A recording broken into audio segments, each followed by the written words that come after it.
प्रशासन और सुरक्षा बल ही जनता भी नक्सलवाद के समापन के लिए पूरी तरह तैयार। उप मुख्यमंत्री शर्मा का बड़ा बयान। छत्तीसगढ़ में नक्सल विरोधी ऑपरेशन की बड़ी सफलता। 30 नक्सली ढेर, भारी मात्रा में हथियार बरामद।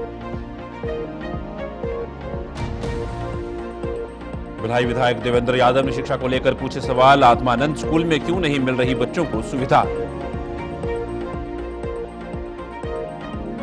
रायपुर में बीएड सहायक शिक्षकों का प्रदर्शन लगातार जारी। पीसीसी अध्यक्ष दीपक बैज का भी बयान सामने आया। नमस्कार, छत्तीसगढ़ की खास खबरें देख रहे हैं आप सब। मैं हूं आपके साथ साहिल केरनी। उप मुख्यमंत्री विजय शर्मा ने आज विधानसभा परिसर में मीडिया को संबोधित करते हुए कहा कि बीजापुर, कांकेर और नारायणपुर जिलों में सुरक्षा बलों द्वारा चलाए गए सघन सर्च ऑपरेशन में 30 नक्सली मारे गए हैं। बीजापुर जिले के गंगलूर क्षेत्र में DRG, STF, Bastar fighters, cobra और सीआरपीएफ की संयुक्त टीम द्वारा संचालित ऑपरेशन में 26 नक्सली मारे गए।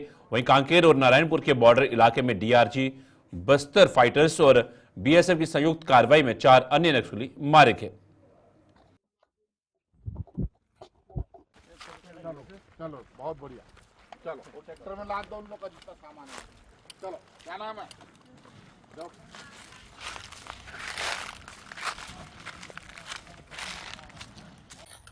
चलो बहुत अच्छे सामान है, बहुत सामान है।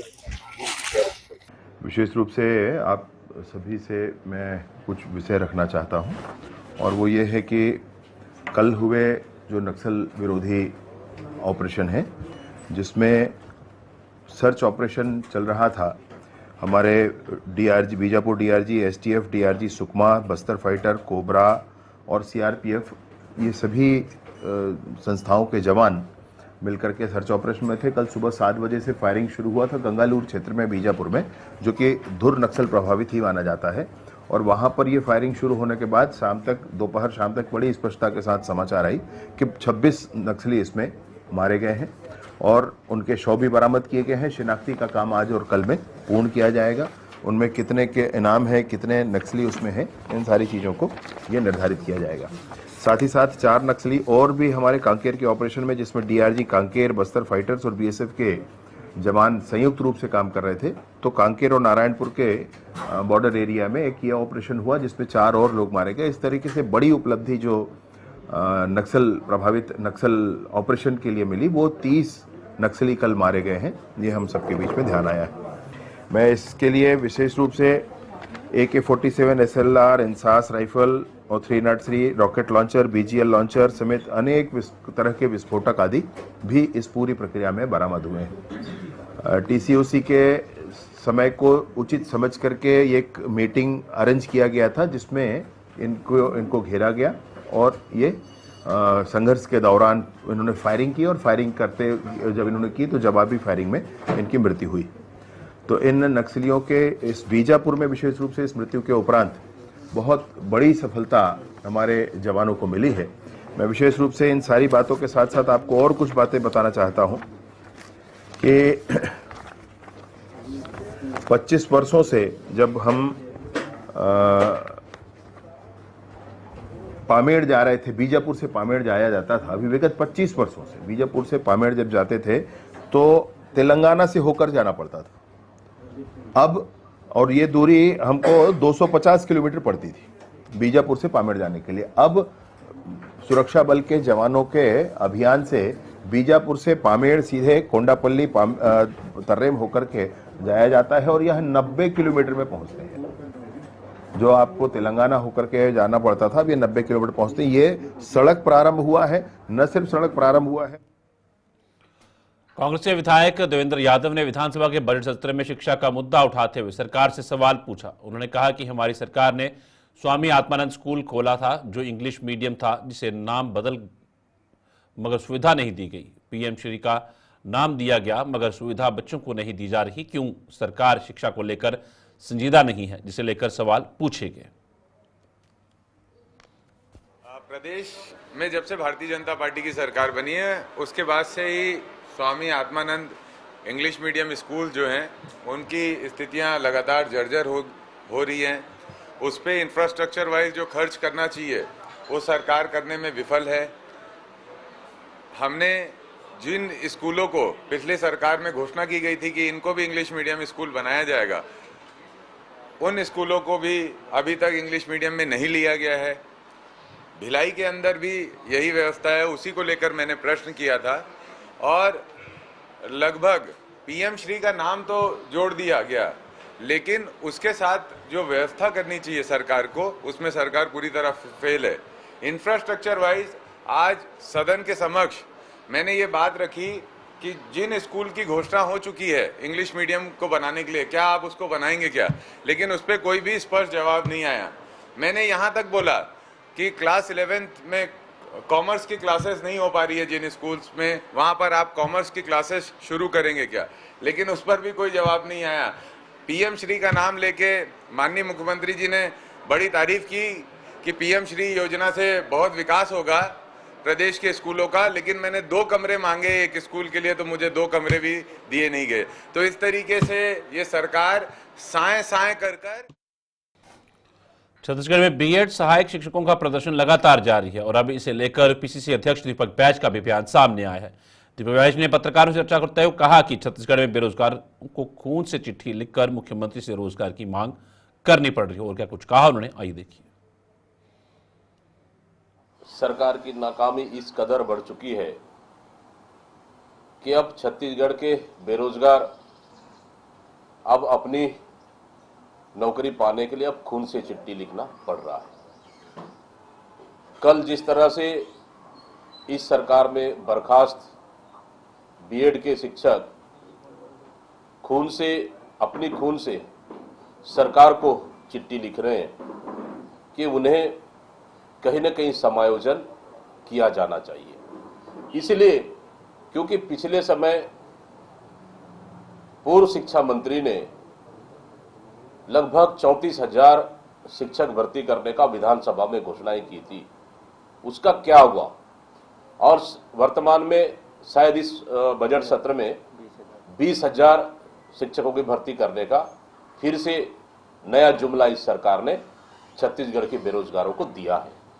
कुल मिलाकर 34,000 प्लस 20,000 54 से 55,000 शिक्षकों की भर्ती कब होगी, जो कि छत्तीसगढ़ के युवा बेरोजगारों को सरकार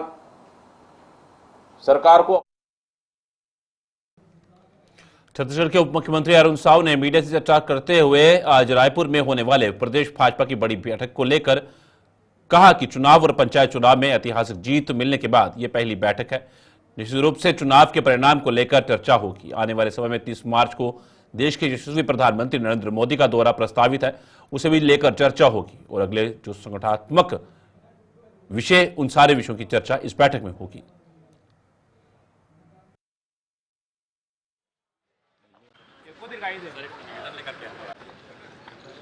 भारतीय जनता पार्टी की एक बड़ी बैठक आज प्रदेश कार्यालय में होने वाली है।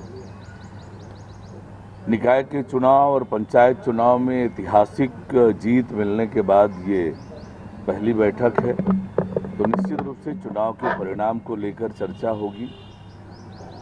आने वाले समय में 30 मार्च को देश के यशस्वी प्रधानमंत्री माननीय नरेंद्र मोदी जी का दौरा प्रस्तावित है, उससे भी लेकर चर्चा होगी और अन्य जो संगठनात्मक विषय है उन सारे विषयों पर चर्चा इस बैठक में होगी।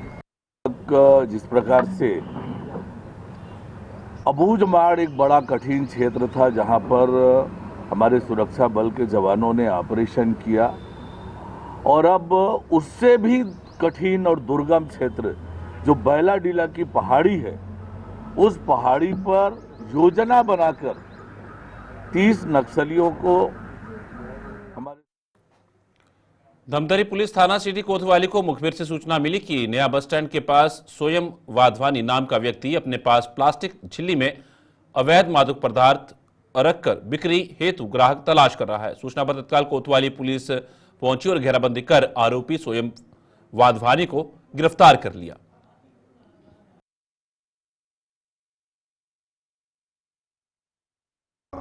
पुलिस अधीक्षक महोदय के निर्देशानुसार लगातार नशे के विरुद्ध कार्रवाई की जा रही है। इसी तारतम्य में सिटी कोतवाली के अंतर्गत हमें बस स्टैंड में एक संदिग्ध व्यक्ति से की जानकारी मिली जो नशे के कारोबार कर रहा है, जिस पर सिटी कोतवाली की टीम ने जाकर उसको पकड़ा। उस पर हम उसके पास से हमें हेरोइन बरामद हुई है, लगभग 1 ग्राम के करीब है। इसकी जुमला कीमत 10,000 रुपये है। आरोपी को पकड़ लिया गया है, रिमांड से कार्रवाई की जा रही है। सर, ये हीरोइन कितना घातक साबित होता है सर लोगों के लिए? और निश्चित तौर पे कोई भी नशा हो, नशा प्रदेश भर के प्राथमिक विद्यालयों में कार्यरत बीएड प्रशिक्षित शिक्षक जिन्हें सुप्रीम कोर्ट के निर्णय के चलते सेवा से बर्खास्त कर दिया गया, आज 97 दिनों से लगातार शांतिपूर्ण एवं नवीन तरीके से अपना विरोध दर्ज करने के बाद हताश और निराश होकर मुख्यमंत्री और समस्त मंत्रिमंडल को अपने खून से हस्तलिखित निवेदन पत्र लिखा। इस ऐतिहासिक विरोध कार्यक्रम में हजारों शिक्षकों ने एक साथ धरना स्थल पर अपने अधिकारों, सेवा सुरक्षा और समायोजन की मांग को लेकर सरकार से अंतिम अपील की।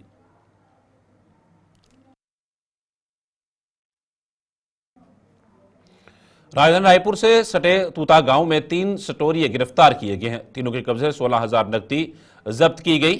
Anti crime and cyber unit की टीम को सूचना प्राप्त हुई थी। थाना अभनपुर क्षेत्र अंतर्गत ग्राम तूता स्थित मैदान में कुछ व्यक्ति अंकों में दांव लगाकर पर्ची के माध्यम से सट्टा संचालित कर रही हैं, जिस पर anti crime and cyber unit और थाना अभनपुर पुलिस की संयुक्त टीम ने घेराबंदी कर पर्ची के माध्यम से सट्टा संचालित कर रहे 3 सटोरियों को गिरफ्तार कर लिया।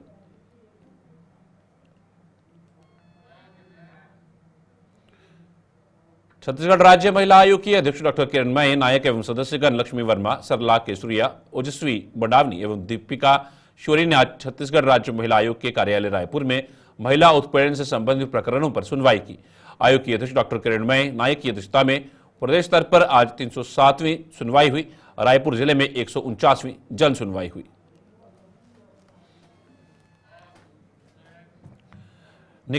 निकाय और पंचायत चुनाव में जीत के बाद भाजपा की पहली बैठक आज हुई, जिसमें अजय जमवाल, नितिन नवीन, किरण सिंह देव बैठक में शामिल हुए। सभी निकायों के महापौर और अध्यक्ष बैठक में शामिल हुए। सभी जिला पंचायत अध्यक्ष और उपाध्यक्ष भी इस बैठक में शामिल हुए।